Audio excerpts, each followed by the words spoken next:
Dictadura y mujer, represión y resistencia femenina durante la dictadura. Pues bien, deberíamos de comenzar hablando de que la violencia fue la base de ese nuevo Estado creado a partir de la victoria franquista. Ese nuevo Estado tuvo a la violencia como una cuestión institucionalizada y fundamental para consolidarse. Evidentemente, después de haber dado un golpe de Estado y después de haber vencido con las armas, era continuar, digamos, esa tendencia, ¿no? Ya sabemos que además, en cuanto acaba la guerra, se crean y se originan centenares de campos de concentración y, por supuesto, la represión hacia las mujeres no deja de ser otro de los capítulos fundamentales de la violencia física que ejercerá el franquismo. La situación política, además, que se genera en 1939 para las mujeres es inédita en la historia, porque las mujeres habían conseguido durante la Segunda República unos avances, unos derechos civiles, políticos y sociales que hasta ese momento nunca habían podido obtenerse, mucho menos en España, ¿no? En una España que veníamos arrastrando un caciquismo, una cultura reaccionaria desde el siglo XIX apabullante, ¿no? Con lo cual, las mujeres ahora mismo no solamente perderán todos esos derechos que habían ganado, sino que además sufrirán en sus carnes una violencia por parte de la dictadura que precisamente va a atacar eso, el que las mujeres se habían empoderado y no estaban en el, digamos, en el puesto, en la situación, en el lugar que les corresponde de forma natural para los teóricos del régimen. Como dijo Mary Nash, la feminista e historiadora, en Rojas, la situación política generada en 1939 era insólita, pues nunca hasta entonces las mujeres habían ejercido un papel tan activo en un proceso político como en la zona republicana durante los años de la Guerra Civil y, por supuesto, después nunca fueron víctimas de una represión de tales dimensiones a lo largo de la historia hasta ese momento. Bien, bueno, en este tema, por supuesto, cómo no, en este sistema patriarcal que lamentablemente padecemos, las mujeres también sufren esa sempiterna invisibilidad, ¿no? La invisibilidad también como sujeto histórico dentro de esa doble represión, porque la represión la sufren como políticas y la sufren por su cuestión de género. Y yo incluiría, de hecho, esto es lo que dicen últimamente en la academia, pero yo incluiría que es una triple condición de reprimidas, la de clase, la de género y la política, porque por supuesto la de clase es fundamental para entender todo este proceso represivo. Había mujeres que no habían realizado ningún tipo de acción política durante la Guerra Civil, pero que, sin embargo, por su condición de clase, fueron asimiladas a las vencidas. Entre otras cosas, Carmen Molinero describe que lo que van a sufrir estas mujeres a partir de ahora va a ser la clausura forzada en un mundo pequeño, y Susana Tavera dirá que sufrirán el exilio doméstico. Esta será la nueva realidad teórica, ideológica y política que sufrirán, más toda esa condición económica que va detrás de ella, ¿no? Porque efectivamente digamos, la condición económica de las mujeres hará también que esa represión sea ejercida de una forma más brutal o una forma más leve, ¿de acuerdo?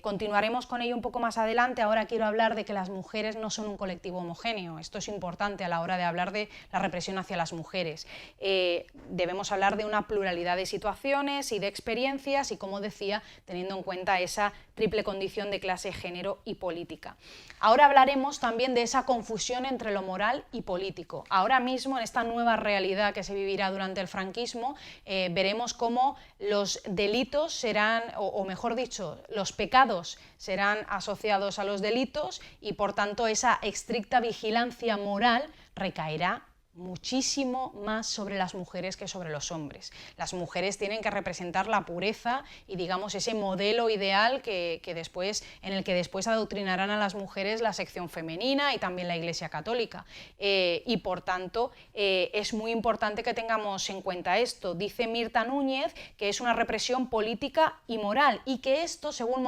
Mónica Moreno, es también una violencia encubierta. El hecho de que las mujeres sean señaladas, el hecho de que mujeres divorciadas, una vez que se deroga la ley del divorcio, tengan que volver con sus maridos, el hecho de que viudas, hermanas o madres de represaliados sufran ese San Benito puesto en su comunidad, por supuesto eso es violencia encubierta, una violencia, digamos, que no es visible y palpable en los documentos históricos, pero que está ahí y que puede determinar vidas.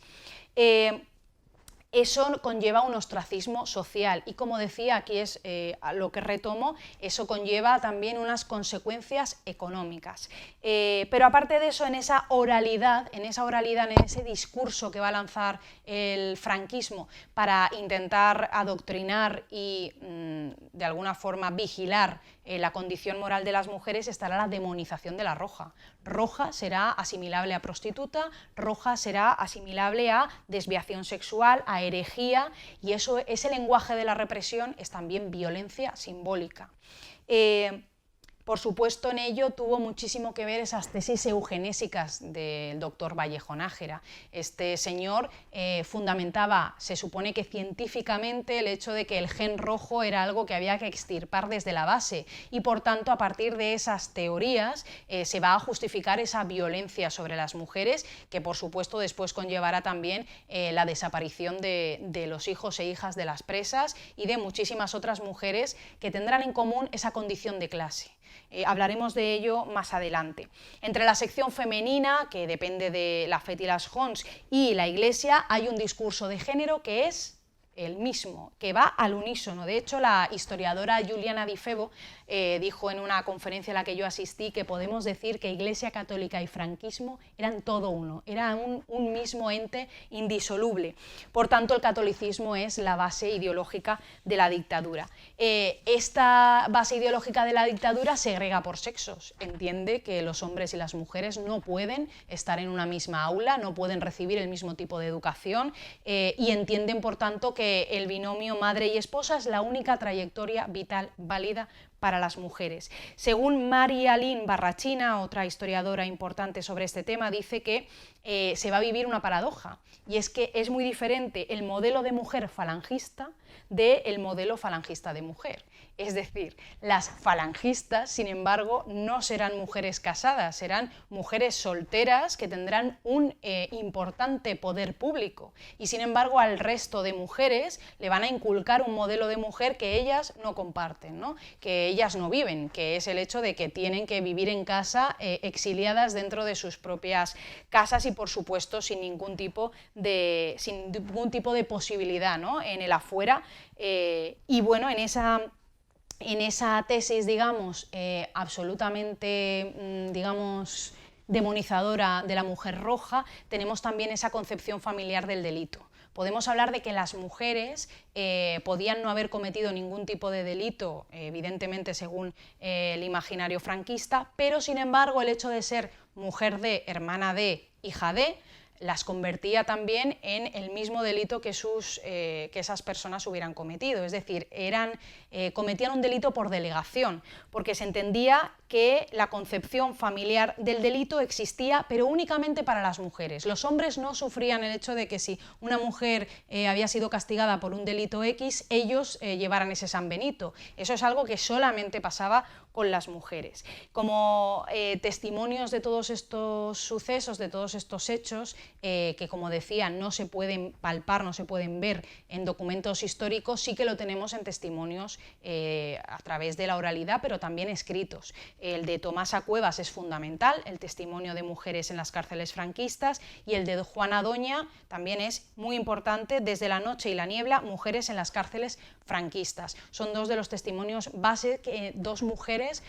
comunistas que se pusieron a recoger los testimonios de compañeras en las cárceles y de mujeres también que estaban viviendo fuera de las cárceles esa represión encubierta de la que hablaba. Vamos a hablar de una cuantificación de la represión en las mujeres. Podemos decir que evidentemente todas aquellas mujeres que después de la guerra civil pasan a ser detenidas o pasan a la cárcel son un porcentaje bastante minoritario, porque la implicación directa del 36 al 39 no existe, digamos, no existe en gran medida por parte de las mujeres. Será después, en la posguerra. Pero también hay otro dato importante, y es que eso es lo que ese dato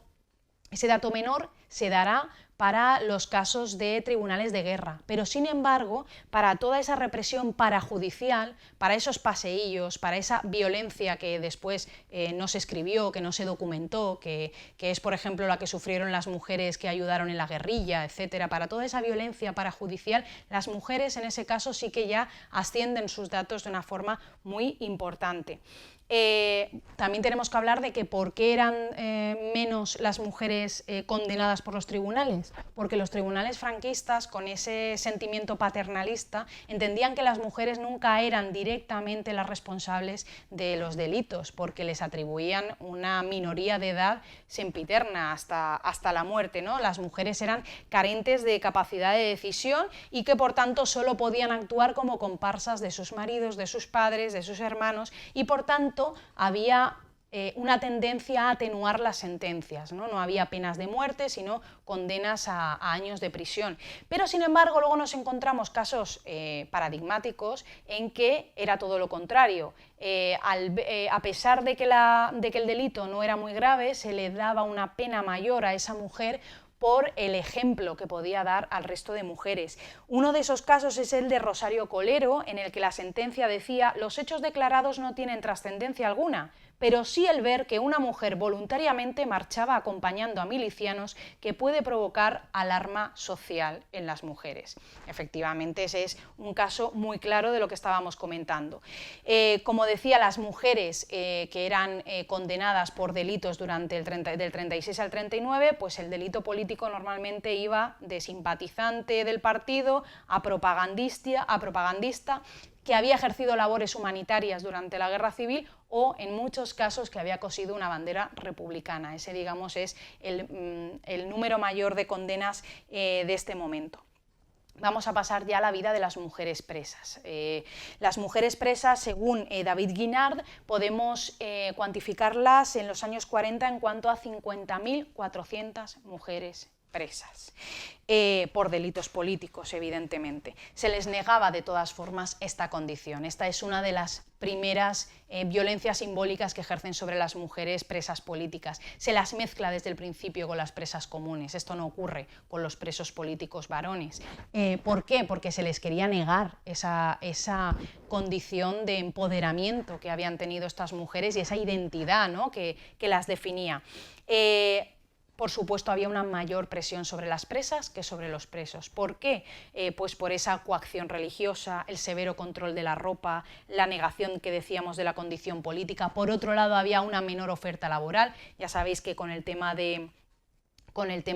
los presos políticos había una oferta laboral, que podían estar trabajando mientras estaban dentro de la prisión. Para las mujeres esto era bastante nimio y, por tanto, además, en cuanto a dinero, era muy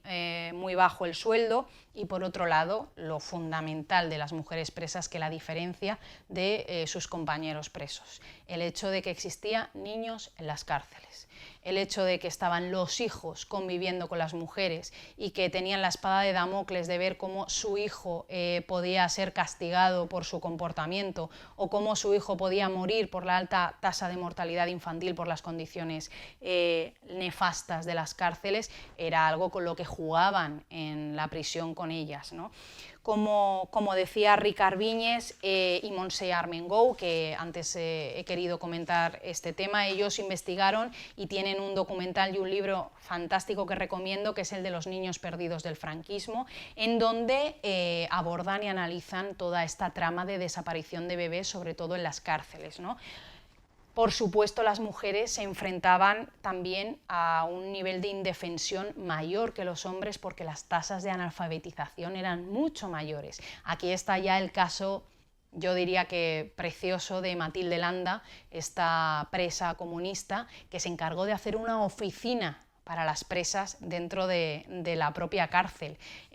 Matilde Landa hizo una oficina para atender a las penadas, en donde tramitaba indultos, conmutaciones de pena, pero que sobre todo sirvió para ser un apoyo emocional para esas mujeres tan vulnerables que no saben leer ni escribir, se enfrentan a penas de muerte, y esta mujer consigue generar allí toda una red de apoyo para darles ese apoyo, ¿no?, tan fundamental. Matilde Landa, como ya sabemos, por esas coacciones religiosas a las que la someterán en la cárcel de Palma, se suicidará y se tirará por la galería hasta el patio de la cárcel porque no puede soportar cómo las monjas la están obligando a que abjure de su forma de entender la vida y que tenga que bautizarse. Bueno, será un caso que yo creo para recordar siempre. Como decía, volvamos al tema, Tomasa Cuevas dirá que para todas estas mujeres el drama individual era un sufrimiento irracional e inesperado, pues su único delito había sido actuar como buenas madres, esposas e hijas. Estamos hablando de nuevo de ese castigo, de esas condenas en la cárcel que simplemente se debían a ser las mujeres, hermanas, hijas de. Por otro lado, también habrá que analizar este tema, y se analiza en la academia muchísimo, es el tema de cómo las organizaciones antifranquistas no generarán una red de apoyo igual a las mujeres presas que a los hombres presos. Los compañeros y compañeras presos y presas tendrán un apoyo y una atención desde fuera muy, muy diferente. También en parte porque son las mujeres las que tejen esas redes de solidaridad hacia los hombres presos, y las mujeres, en el momento en el que son ellas las presas, no van a contar con ese apoyo en ningún caso. Además de que esa condición de mujer de presa que sí que tienen las mujeres, que sí que serán las mujeres de los presos las que generarán pues todos esas redes de apoyo, esas colectas, esas llamadas al exterior para denunciar los casos, eso no existirá para las mujeres. No habrá, por tanto, esa categoría de marido de presa, no existe. Otro aspecto importante, bueno, por supuesto, que se acaba con toda esa reforma que había iniciado Victoria Kent, esa reforma que veía en la cárcel de Ventas la cárcel ideal para poder poner en práctica toda su visión reformadora de las prisiones, para que no fueran un lugar para hacinar presos, sino un lugar de reforma, un lugar para poder integrar a esas personas en la sociedad. Por supuesto, eso ya no va a suceder y de hecho cambian absolutamente todo. El decreto de reforma de prisiones del 31 va a ser derogado y en el 1940 va a entrar directamente la sección femenina del cuerpo de prisiones, en donde las monjas van a tener un papel fundamental y en donde, de hecho, para poder ascender en esos puestos era muy importante que fueras pariente de víctima de la barbarie roja, porque eso evidentemente aseguraba una represión mucho más eficaz. Evidentemente las concepciones de la prisión eran completamente diferentes. En las prisiones españolas, en las prisiones para mujeres, serán casos paradigmáticos el de Segovia y el de Las Ventas. De hecho, el de Las Ventas hablaremos de él posteriormente. Ambos tendrán momentos álgidos de esa organización de las mujeres dentro de las prisiones, con esos movimientos huelguísticos que se generarán, esas huelgas de hambre famosísimas, la de Ventas en el 46 y la de Segovia en el 48, para denunciar las condiciones en las que las tenían las funcionarias de prisiones y las monjas. Otra cuestión fundamental, las presas aprenden en la cárcel. Las presas van a generar también, además de esa oficina para penadas de Matilde Landa, se generarán esos cursos que ofrecerán entre ellas para ir enseñando a las presas a leer, también a las comunes, porque aquí hay un tema también muy interesante, y es que las presas comunes, a fin de cuentas, la gran mayoría también eran consecuencia de la represión. Es decir, eran mujeres que se habían quedado en la miseria por culpa de haber sido mujeres de, hijas de, y que habían tenido que recurrir a la prostitución o que habían tenido que recurrir a los hurtos menores para poder dar de comer a sus hijos, con lo cual también había una confusión entre presa común y entre presa política, porque realmente todas eran, penadas por las mismas consecuencias nefastas de la victoria fascista. Por ejemplo, en 1948, esas 5 comunistas encarceladas en Segovia, y esto me lleva al tema anterior de las organizaciones antifranquistas y esa diferencia de actuación con respecto a los presos y presas, dirán en una nota que envían al exterior: es vital para nuestra vida de partido una mayor atención desde fuera. Y ya no se trata solamente de una atención política, sino que necesitamos de vosotros una atención y una ayuda material.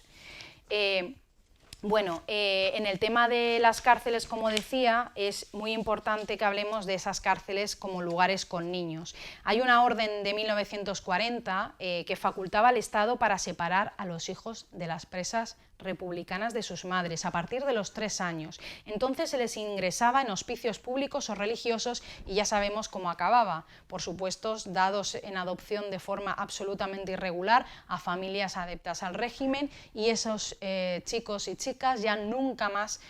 sabrán de sus orígenes ni conocerán de dónde fueron arrancados. Por supuesto, son reeducados y, por tanto, ese castigo de género que se produce hacia las presas mujeres será también algo completamente diferenciado de lo que les pasará a los hombres, ¿no? En este caso dice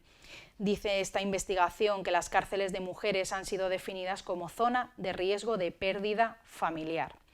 Bien, en las conclusiones de todas, digamos, las últimas investigaciones académicas sobre este tema, ya se habla de que es necesario cuestionar la subalternidad en la que tradicionalmente se ha situado a las mujeres, repetida como lugar común en cuanto a represión y resistencia. Las mujeres antifranquistas protagonizaron estrategias de resistencia públicas y privadas, formales e informales, y, como siempre, convirtiendo lo privado en político.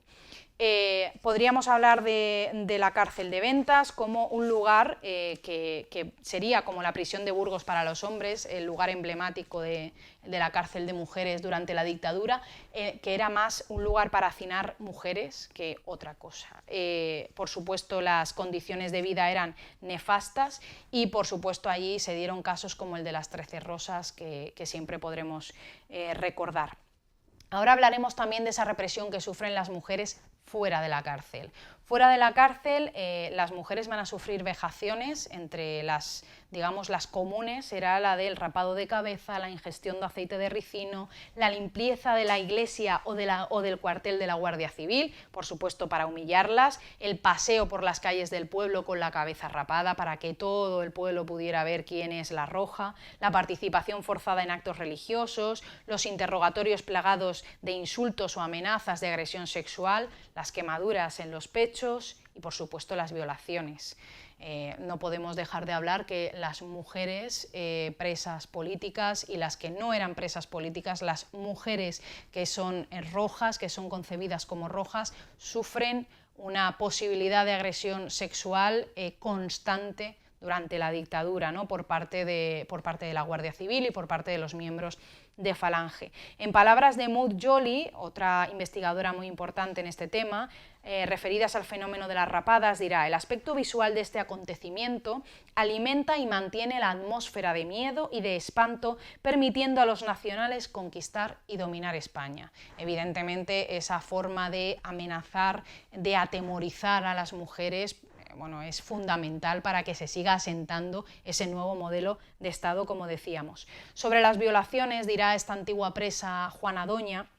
que aportó muchos ejemplos de mujeres que fueron previamente violadas en el cuartel de Falange, decía que las violaciones a las detenidas nada tenían que ver con el deseo sexual, era simplemente un acto de poder y humillación. Era conveniente que tales acciones fueran practicadas de manera pública o cuando menos en presencia de familiares directos de las mujeres objetos de agresión. Muchas mujeres y muchachas fueron violadas en presencia de sus padres y de sus maridos. Bueno, históricamente el abuso sexual ha sido siempre usado en los conflictos bélicos como un elemento de gran potencial simbólico y, bueno, se considera además un acto triunfante, no solamente en el siglo XX, sino que viene ya desde la antigüedad clásica, ¿no? Con ese rapto de las Sabinas, que no es otra cosa que la violación de las hijas del pueblo al que hemos sometido, ¿no? Así que, bueno, esto no cambiará, por supuesto, esto tendrá muchísima incidencia en el alto nivel de suicidios de las mujeres durante la posguerra y, por supuesto, durante el resto de la dictadura.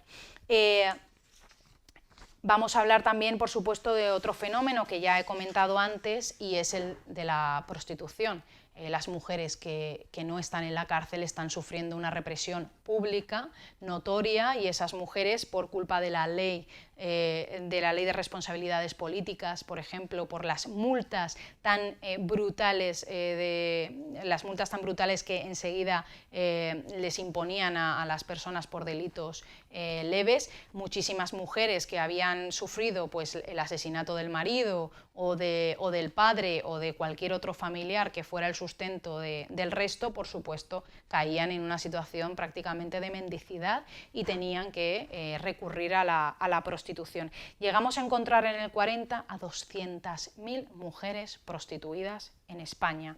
Por supuesto, no hay duda de que las perdedoras de la guerra se sumaron al conjunto de prostituidas debido al dramático deterioro de las condiciones de vida en estas circunstancias. Por supuesto, eso vino de perlas a la dictadura para asimilar Roja a prostituta y continuar con esa oralidad de la demonización de la Roja y esa violencia simbólica tan brutal. Ahora hablaríamos de las mujeres que pasan al exilio. Por supuesto, muchísimas mujeres consiguen salir antes de que acabe la guerra, prácticamente cuando ya está acabando, en 1939,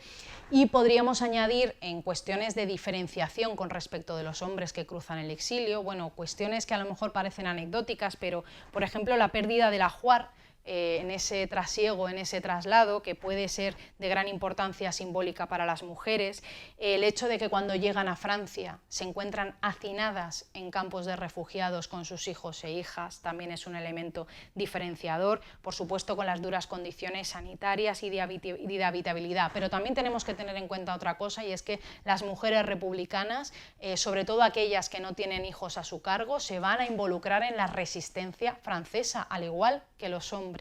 El caso de Neus Català es uno de los casos más visibles y es muy importante las tareas de enlace que realizaban, pero no olvidemos siempre que al decir tareas de enlace caemos de nuevo en ese intento de jerarquizar, ¿no?, las importancias en cuanto a la función que cumplieron hombres y mujeres. Es también la de estar en primera línea de batalla en la resistencia. Eso nos lleva a hablar de la condición de todas las mujeres que pasaron a los campos nazis, deportadas desde Francia como apátridas y que llegan al campo, por ejemplo, de Ravensbrück. Mujeres que morirán, españolas, por supuesto con la inacción de Franco, que le permite a Serrano Suñer que transmita a Himmler que no hay ningún problema en que hagan lo que quieran con los españoles que se encuentren en Francia. Neus Català sobrevivirá para contarlo, y después hablaremos de la importancia que tiene la conciencia tan grande que tiene Neus Català ya en esos momentos tan incipientes de la efervescencia feminista en España, y es que Neus Català en esas condiciones entiende en el primer momento, al salir y ser superviviente, que tiene que recoger los testimonios de todas las mujeres que pasaron con ella en los campos nazis para que no se olvide nunca su testimonio, y será ella la que conforme esas primeras asociaciones de amicales para transmitir el mensaje y la historia de la resistencia y de la vida en los campos nazis. Por supuesto, otras marcharon a América Latina, a la Unión Soviética, y en América Latina y en la Unión Soviética serían otros temas para hablar y sufrirían, digamos, las mismas condiciones que el resto de mujeres, digamos, de esos lugares tras la Segunda Guerra Mundial y sobre todo en la Unión Soviética, por supuesto, con lo que ello conlleva, y en América Latina, pues según el país en el que recayeran, con mejor o peor acogida. Vamos a hablar, por supuesto, de cómo es la resistencia de esas mujeres en los campos nazis. David Serrano, en una de las primeras investigaciones de género que se hacen, investiga sobre cómo resisten las mujeres en estos campos y recoge algo que creo que es fundamental comentar y que también se dará en las ventas y que también se dará en el resto de resistencias femeninas, y es cómo entablaron una relación creada de forma artificial, pero que fue muy importante. En cada barracón en el que estaban, digamos que se conformaban familias en las que una de las mujeres ejercía de madre. ese lazo familiar, esos abrazos que se daban por la noche, ese calor humano que se profesaban, además de la organización política que también, por supuesto, existía, conllevó digamos, una carga emocional muy necesaria que, sin embargo, en los hombres evidentemente no se dio, porque, por supuesto, el patriarcado también conlleva una gran dosis de masculinización tóxica que no permite que esas emociones se puedan vivir, ¿no?, con esa necesidad tan grande que había en los campos. Bien, pasamos, por supuesto, a las guerrilleras, de nuevo, en los años 40. Las mujeres se van a ir al monte con los hombres, en muchas ocasiones porque son las mujeres, porque son las hijas, pero en todas ellas cuando se convierten en guerrilleras con un empoderamiento y una alta concepción política de lo que están haciendo. En ningún caso como comparsa después de haber estudiado muchísimos testimonios, además directamente en una pequeña investigación que realicé acerca del tema,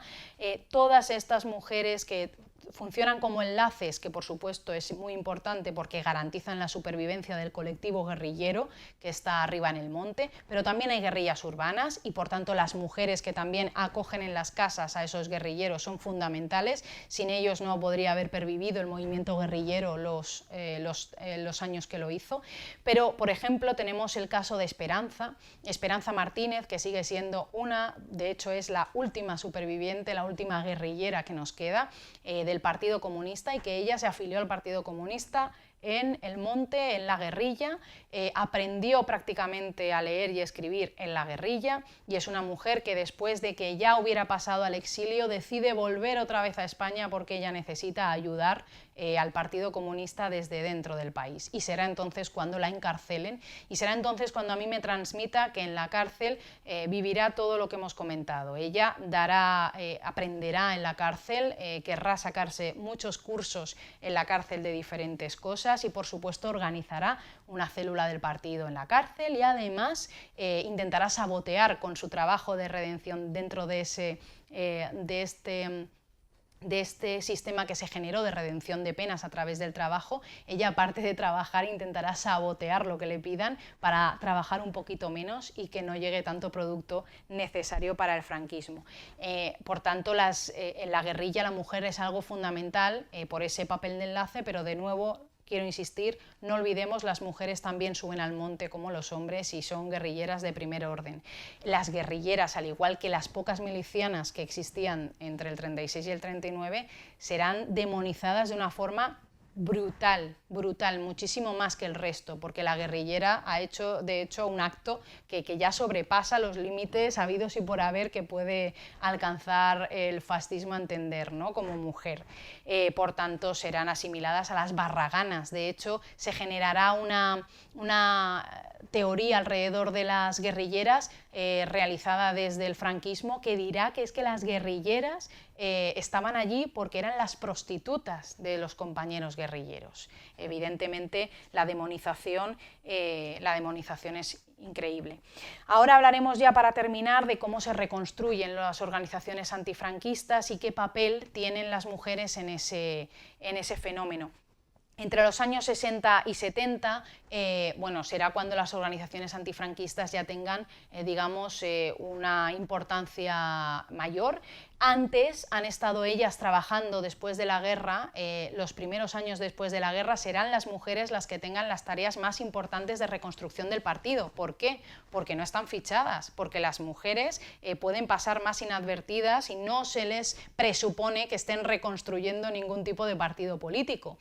Pero, sin embargo, cuando ya entramos en los años 60, las mujeres empezarán de nuevo a perder ese papel importante y preponderante que se les ha dado en la reconstrucción de las organizaciones antifranquistas. Nada más terminar la guerra, volverán a asumir los hombres esas tareas más importantes y las mujeres pasarán de nuevo relegadas a unas tareas más subalternas, ¿no?, la de reparto de propaganda, la de garantizar los lugares para las reuniones, etcétera, etcétera. Pero las mujeres, a partir de los años, como digo, de los años 60-70, empezarán unas oleadas huelguísticas, sobre todo en la cuenca minera asturiana, que es un caso paradigmático, en donde en el 62 hay una oleada huelguística muy importante, y serán las mujeres de los mineros las que organicen todo, los piquetes, las manifestaciones, las redes de solidaridad, y a partir de ahí es cuando las mujeres van tomando más conciencia de que además de acabar con la dictadura es necesario que las mujeres de todas las tendencias políticas se unan en una causa común, que es la de reivindicar también la necesidad de volver a ese papel político-social que tenían las mujeres en la Segunda República. Y es en 1965 cuando se funda el Movimiento Democrático de Mujeres. Es una estrategia del Partido Comunista que en principio lo que dirá y lo que la estrategia que planificará se basará en que las mujeres se infiltren en las asociaciones de vecinos y las asociaciones de amas de casa. ¿Para qué? Para politizarlas, para que no sean simplemente lugares de ocio y esparcimiento, sino para que sean lugares de reivindicación política, y serán fundamentales. De hecho, ya he sabido que las asociaciones de vecinos, los barrios, serán una de las puntas de lanza que acabará en los últimos años dando muchísimo quebradero de cabeza al dictador. Para acabar, decir pues, que bueno, en los últimos años ya, cuando el régimen está pues, dando esos últimos coletazos, aunque con una violencia, como siempre en las calles, muy importante, las mujeres tendrán digamos que el movimiento democrático de mujeres se nutrirá tanto de mujeres más jóvenes, que ya tienen otro tipo de cultura política, y las mujeres más veteranas, y juntas, de alguna forma, hará que las mujeres más veteranas asuman parte de esa nueva cultura, en donde empiezan también ellas a ser conscientes de la necesidad no solo de un cambio social, sino también personal, algo que será muy importante para entender lo que pasará después en el movimiento de la transición por parte de las mujeres. Simplemente para acabar, quiero comentar pues, que acerca de las mujeres y de la memoria, es muy importante cómo debemos de entender que las reflexiones, los testimonios de las mujeres son menores cuantitativamente que el de los hombres, porque las mujeres, aparte de que en mayor grado eran analfabetas o se creían incapaces de poder generar o escribir un relato en condiciones, además tenían muy asumido ese sentimiento de inferioridad también en su papel con respecto a la resistencia antifranquista. Esas mujeres, algunas de ellas con las que he hablado, entrevisté a una de ellas que había sido enlace en la guerrilla y estaba absolutamente pasmada de que yo le estuviera preguntando por su papel en la guerrilla, porque a ella le parecía algo que era lo que tenía que hacer, que era natural y que ella no era importante, que lo importante era su hermano, que era el guerrillero. Y yo le decía, pero tú te jugabas la vida todos los días cuando pasabas por esos campos para hacerles señas, para mandarles comida, para intentar que la Guardia Civil no les encontrara, cuando callabas y te llevaban a la comandancia. Y ella decía, sí, pero es lo que tenía que hacer, porque tenía que salvarle a él, no tiene ningún valor. Esos mensajes, ese discurso, es un discurso que esconde un sentimiento de inferioridad absolutamente normalizado, interiorizado, y que hizo que muchísimas mujeres nunca hayan creído que su testimonio era necesario para poder aprender y para poder conocer cuáles eran todas las realidades de la represión y de la vida en la dictadura. Así que esa ha sido lamentablemente una de las pérdidas irreparables que tendremos siempre en cuanto a testimonios orales para poder seguir investigando acerca de estos temas. El hecho de que las mujeres siempre han pensado que efectivamente merecían ese puesto subalterno, que no tenían tanta importancia como sus compañeros, y por tanto creo que también necesitamos arrancar de todas aquellas mujeres que queden supervivientes esos discursos, esas historias de vida, que es lo que nos falta para poder componer todo este mapa de qué es lo que pasó en España durante 40 años de dictadura, durante 40 años de represión y de violencia constante. Al fin de cuentas estamos hablando de un crimen de lesa humanidad que sigue siendo impune en nuestro país como una anomalía democrática con respecto al resto de países de Europa, y hemos de avanzar para seguir contando a las nuevas generaciones lo que ocurrió para que no vuelva a ocurrir.